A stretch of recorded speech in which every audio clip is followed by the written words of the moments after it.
Have you ever felt overwhelmed trying to keep up with your little ones? I'm saying me, yes, me. Well, my next guest says knowing your child's thoughts will help you be a more patient and a more understanding parent.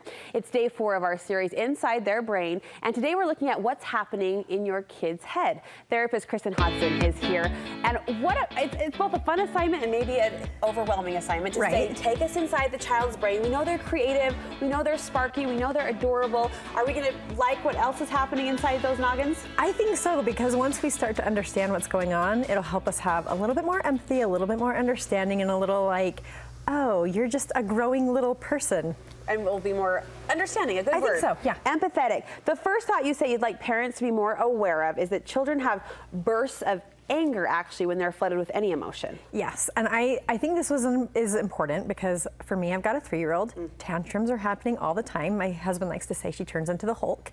And what happens is Dr. Daniel Siegel says kids are actually, in that moment, they're flipping their lid. Like the thinking part of their brain shuts off and they're not in a rational state. They get flooded, and so they can't, we need to work to calm them, and then we can start talking. So if we're like, sit down, be rational, or it's not if we're going trying to to control it and contain it. Yes, and it's really not a manipulative tactic. It's I'm just overwhelmed and I can't emotionally regulate at this stage of my development. I need your help to help me regulate. So the takeaway is don't try to control or command. Right. Just let them kind of feel it out. Sometimes also wrapping them in a hug and physically holding them to help them calm down can be, I know for my daughter, I need to just let her be for a minute and unwind and then check back in. I think just the visual of the lid flipping, I know, it's so good. You just painted an empathetic stroke for us right there as parents, right? Yeah. Knowing that they can't regulate that themselves. Yes. Thought number 2, children don't respond to multiple commands because their brain can't keep up with those layered details. So the brain is actually being built from the bottom up. So they're getting more complex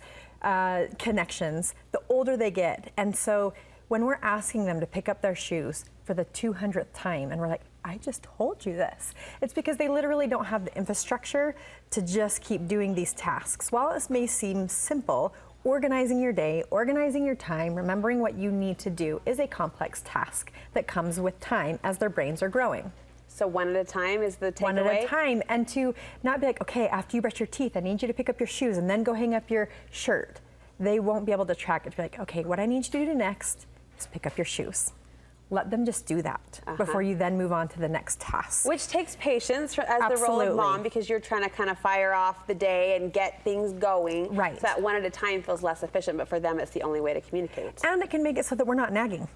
We're just focusing on this one thing. One task. Yeah. Children like unstructured play because you really want to point out and emphasize this and underscore it with a big bold marker. Yes. Play is work in a child's mind. It is. And as much as we want to create these structured play activities that are really cute with all of the decor, they need that unstructured play because that's how they're working out the world around them.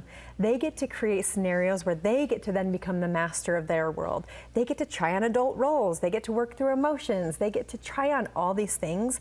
And so if we're always intervening and structuring them for that, or structuring that for them, they don't get to do that. They don't get to work out their world and be in charge of it. So what I'm hearing you say is moms maybe don't panic over the phrase, I'm bored.